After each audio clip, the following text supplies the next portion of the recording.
The Year 11 prelim exams are coming up. They are around the corner. And in this video, I'm going to give you just my top 95 plus ATAR tips that you can follow straight away to ensure that you guarantee success in these prelims. Okay, so let's jump right into it. Tip number one is to make sure that you do past papers. Okay, I cannot emphasize this enough, but you need to start doing past papers. You cannot do well in your prelim exams by just memorizing the content.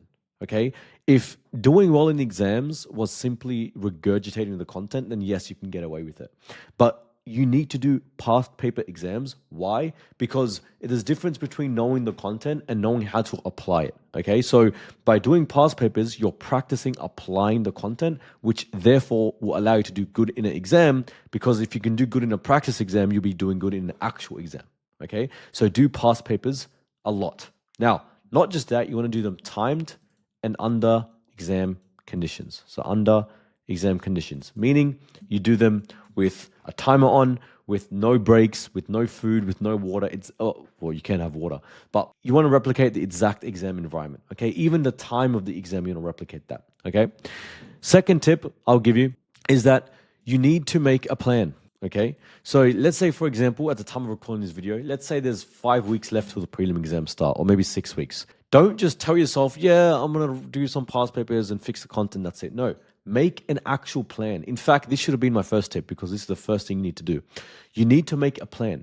What are you going to do every single week leading up to the prelim exams? So what I would recommend you do right now after watching this video is take out a piece of paper, open up a Google Doc, do whatever you need to open. It doesn't matter what, there's no fancy tool for this, and just make a plan, right? You can do something like this where you make tables and then this is very dodgy, but you get the point, right? Put Monday, Tuesday, Wednesday, and then, put the specific date, and then put a to-do list for every single day, right? Make a plan and be as specific as possible. Okay, because when you make a plan, not only are you going to be able to map out everything you need to do, but it's also going to be less stressful and you're going to get more confidence because now you have a plan to follow. But right now, if you're just stuck with no plan, it's like you have a blindfold on and you're just doing what you feel like doing, which obviously you're not going to end up doing well. Okay. Tip number 3 to do well in the prelim exams. Let me just go over here. Tip number 3 is to make sure that you focus on weaknesses. Okay, it's very important. One of the biggest mistakes students make is that they learn all the content in the order with which they've learned it, right? So let me give you an example. Do you know, let's say, for example, you have module 1, module 2, module 3, and module 4, right? In a subject, biology, economics, doesn't matter, right? What students do is they're like, okay, because I have my prelim exams coming up, what I'm going to do is I'm going to revise module 1, then revise module 2, and then revise module 3, and then revise module 4. There's an issue with this. And the issue with this is the fact that not all of these are equal, right? You might understand this module more than this module. And you might understand this module more than this module. You need to see where the holes are and you need to fill up the holes. You need to prioritize the modules and the subjects in order of weakness, not in order of learning. So the way you do this is you check module 1, right? So I'm just going to pretend we've zoomed into module 1. And let's say module 1 has all these different topics. You then want to go through each of those topics and you want to use the traffic light system that I've gone over many times before, and you want to prioritize each topic. So maybe the first topic, right, is green because you understand it really well. And the next topic is red because you completely forgot it. And next topic is you need to revise it real quick. And then this is red, and this is red, and then this is green. This is green. You get the point. You want to do this for each of the modules, and then you want to ignore the greens and focus exclusively on the reds and on the oranges, right? Because what's going to mess you up in the exam? In the prelim exams, what's really going to mess you up is the content you did not focus on because you found hard. So it's not going to be the stuff you already know, right? So this is why it's very important that you focus on your weaknesses. If in math you're really bad at this one topic, double down on that topic. If you're really bad at this one thing, economics, double down on that, okay? So that's my 3rd tip. My 4th tip is you need to reflect and get feedback. Very important, okay? So let me give you an example using English because English is very prominent when it comes to this. If you've done an essay in the past for English and not gotten a good mark, make sure you reflect on why you got that mark. So let's say you've done an essay, throughout the year, and you got like, I don't know, 14 out of 20 or something, like not a good mark. Don't just be like, oh, I'm going to try harder and do well in the prelims. Figure out what you're doing wrong in that essay and make sure you actually reflect and fix it. Right? Because you don't want to get the same, mistake and the same result that you got in the past. You don't want history to repeat itself. So for the prelims, if you really want to improve and if you really want to do well, please make sure that you reflect and figure out what mistakes you made and what lessons you've learned from the previous exams you've already done, right? So that way you can actually improve. And secondly, and it's kind of in the same point, is get feedback.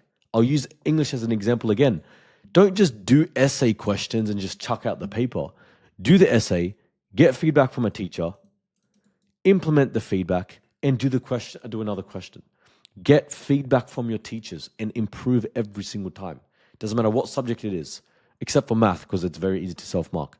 But if it's for biology, English, economics, chemistry, doesn't matter. Hand a paper in for feedback and get the feedback from your teacher so you can actually improve. Feedback from your teachers is absolutely invaluable. And the final point I'll give to end off this video to do well in the prelims is to stop overstressing.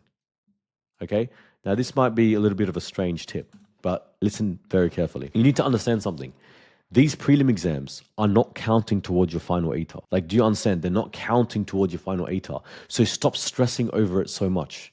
Now, am I telling you not to put in the effort? Am I telling you not to aim for 100%? Am I telling you not to care? Hell no. Telling you to do all that stuff. Focus, try to do as good as you can, try to get 100%. But what I'm saying is don't stress so much to the point where you're having panic attacks and you're crying and you're so worried because it doesn't even count towards your ATAR. Even if you fail the prelims, even if you don't do well in the prelims at all, it's fine. You can fix it, you can improve yourself and do even better in year 12, right? And the reason why this is so important is because when I was in year 11, I had so many people in my cohort, and I know other students now who happen the same thing, where because they put so much emotional attachment to year 11, because they put so much effort and emotional bandwidth and they put so much mental effort towards it, when year 11's over, they end up burning out. And they end up giving up because they put all this emotion to year 11, they didn't do well, and then just give up. You don't want to fall into that mistake. We have to think long-term. The long-term goal is year 12. So yes, put in the effort, do as much as you possibly can. But if you do bad in the prelims, it's all good. You can still smash year 12, given that you improve. That's it. Okay? So those are my top 5 tips. Sorry for this absolute mess. Tip number 1 is do past papers timed on the exam conditions. Tip number 2, make a plan. Tip number 3, focus on weaknesses. Tip number 4, reflect on previous assessments and get feedback. And tip number 5, stop overstressing.